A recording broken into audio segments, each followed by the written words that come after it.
எக்ஸிஸ்டிங்காக இங்கே இருக்க கம்பெனிஸ் கிட்ட தான் வாங்கிட்டு வராங்க. ரெண்டாவது இது வரைக்கும் போட்ட முதலீடுகளில் வந்த வேலை வாய்ப்பு என்னங்க? வெள்ளை அறிக்கை கேட்டால் வெள்ளை அறிக்கை கொடுக்கறதே இன் பிரின்சிபல் தவறு, நாங்கள் கொடுக்க மாட்டோம், அது மற்ற பேரை வந்து டிஸ்டர்ப் பண்ணிவிடுவோம்னு டிஆர்பி ராஜா சொல்கிறார். இதெல்லாம் தவறு ஆக்சுவலாக. ஸோ இப்படிப்பட்ட விவாதம் வரும்பொழுது நீங்கள் ஆன் ஃபேக்ட்ஸ் வந்து இந்த கவர்மெண்ட்டை சேலஞ்சு பண்ணலாம், அதில் எந்த தவறுமே இல்லை.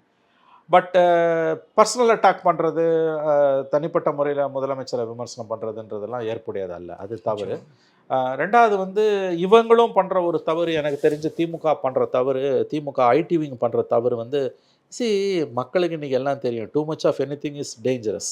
முதலமைச்சர் வெளிநாடு போகிறாரு, நோக்கம் நல்ல நோக்கம், மாநிலத்துக்கான நலன் தான் அது வந்து சார்ந்து இருக்கிற நாளைக்கு கவர்மெண்ட் மாறினா கூட அந்த அரசாங்கன்றது நிரந்தரமானது. அப்போ நல்ல நன்மை எல்லாருக்கும் விளைய தான் போகுது. அதை நீங்கள் பொதுவாக பேசிட்டு போகலாமே ஒழிய, அங்கே முதலமைச்சர் இப்படி திரும்பினா ஒரு ஃபோட்டோ, அப்படி திரும்பினா ஒரு ஃபோட்டோ, சைக்கிள் ஓட்டுறது, பஸ் ஓட்டுறது, இதெல்லாம் வந்து உங்களுக்கு எதிர்மறையாது. அப்போ என்ன ஆகிடுன்னு கேட்டிங்கன்னா, நீங்கள் பெருசாக போய் மாட்டிக்கிறீங்க சிக்கலில், நீங்கள் முதலுக்கே மோசமாக போகுது. அதுவே டூ மச் ஆஃப் பப்ளிசிட்டி இருக்குல்ல,